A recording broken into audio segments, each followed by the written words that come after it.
Goeiemôre almal. Dit is vandag donderdag 13 Augustus en hierdie week is ons besig met die tema God maak ons deel. Vandag kom ons by die hart van die evangelie. God maak ons deel van sy verlossing.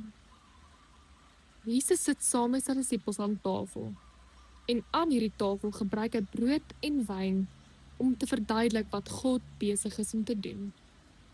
Ek lees vir ons Lukas 22 vers 14 tot 20. Toe die uur aanbreek, het hy en die apostels saam met hom vir ete aangeleen.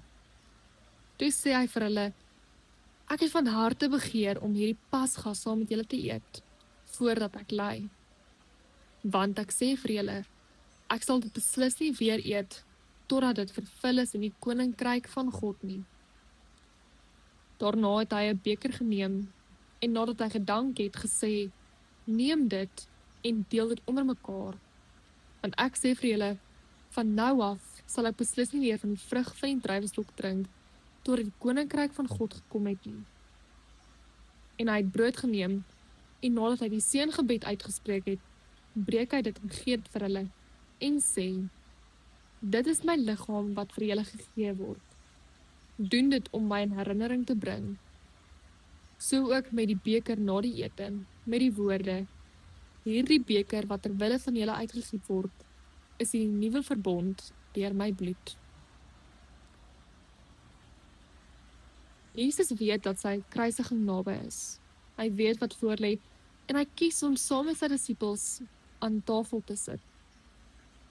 Ons sien hy neem die brood, hy breek dit en hy gee vir hulle woorde: Hierdie is my liggaam wat vir julle gegee word.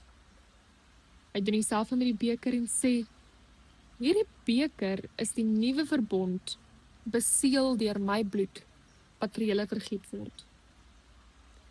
Let op hierdie klein woordjie wat gebruik word: vir julle. God se verlossing is nie 'n abstrakte idee nie. Dit is diep persoonlik. Jesus gee homself sodat ons deel kan word van God se genade. En daarom is die nagmaal so 'n besondere teken. Wanneer ons saam aan die tafel van die Here sit, word ons herinner: Ek is deel van God se verhaal van verlossing. Ek hoef nie myself waardig genoeg te maak om deel te wees nie. Dit is Christus wat my innooi. Dit verander hoe ons na onsself kyk.